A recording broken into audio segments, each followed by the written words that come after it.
All right, so today we're going to be using a strategy I like to call Tic Tac Toe, and it's mainly used for either multiplying or dividing a positive and negative numbers. So that's what it's used for.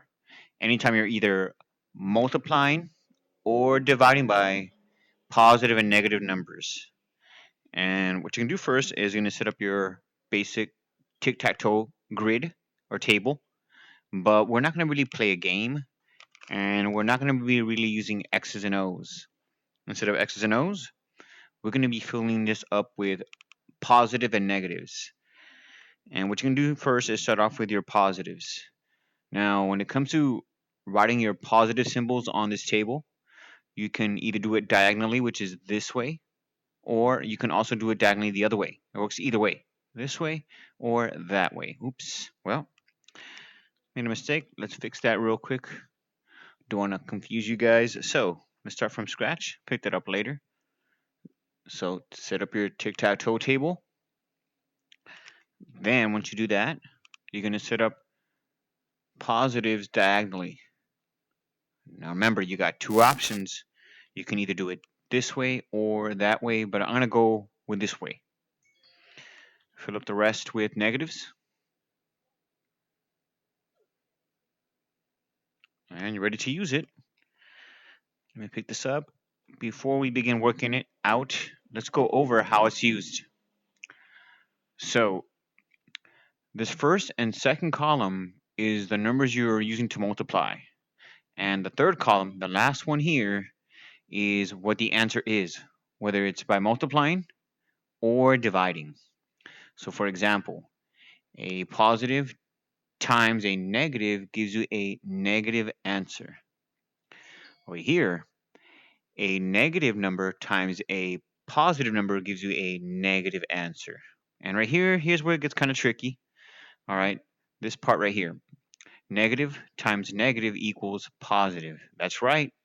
I always say when it comes to math, in this case, two wrongs do make a right. Now, don't confuse it with thinking now that all of a sudden, since two positives equals a negative, that two positives equal a negative. It doesn't work that way. Two negatives do equal a positive, but two positives still equal a negative. All right. So, for example, 4 times 2 still equals to positive 8. That's not going to change. So, let's put this to use. We've got right here negative number times a positive number. So, what do I see? A negative right there with a positive right there. So, negative times a positive gives you a negative answer. So, let's put that there. Negative positive gives you negative positive negative number. So, it's going to be a negative 5. Negative 40 divided by positive 8 gives you negative 5. Let's go on to the next one. A positive times a negative. A positive times a negative gives you a negative answer. So right here, positive 9 times negative 5 gives you a negative 45. Let's do the next one. This is where students get kind of confused sometimes. So let's go over this again. This part right here. Negative times negative equals positive.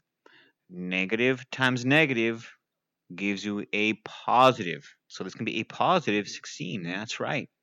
Like I said before, two wrongs make a right, but only when it comes to math and multiplying or dividing. And down to the last one.